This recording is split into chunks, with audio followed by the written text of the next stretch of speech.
Staying organized with complicated financial data isn't just about using tools, it's about creating a system that works for you.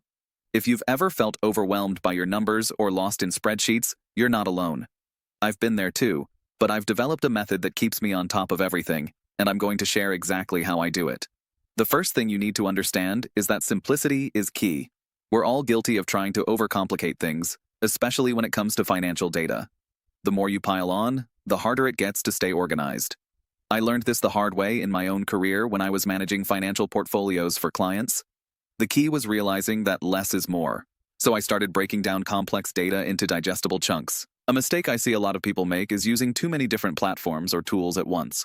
I've tried every financial tool out there, but one thing I've found is that centralizing your data in one place can save you hours.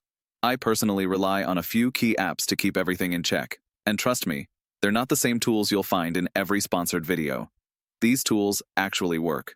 For example, I use a specific cloud-based financial management software that allows me to consolidate all my accounts into one platform.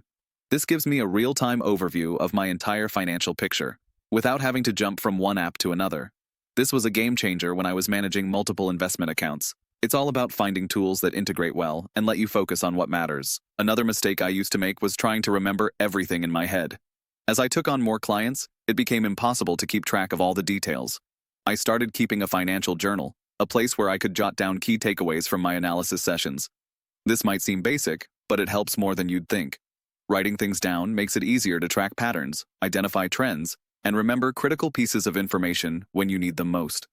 Now, when I look back at my journals, I can spot things I'd have missed before. Organization is not just about where you store your data, it's about how you visualize it.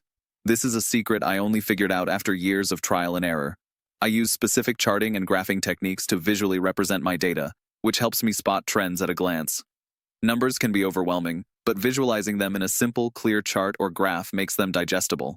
I'm not talking about fancy charts you see in textbooks, just simple ones that give you a quick sense of where things stand. Now, here's something crucial I learned that could change everything for you. You need to automate your tracking. I spent years doing everything manually, entering numbers by hand, and double-checking my calculations. It was exhausting. But once I started automating my data tracking and reporting, my productivity went through the roof. Automation allows you to eliminate human error and free up time for strategic thinking. And no, I'm not talking about some affiliate link tool.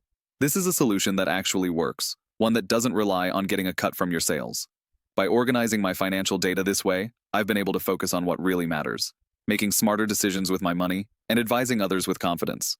But if you don't have the right systems in place, it's easy to get bogged down in the noise. So, if you're overwhelmed with your own data, remember this: centralize, simplify, visualize, and automate.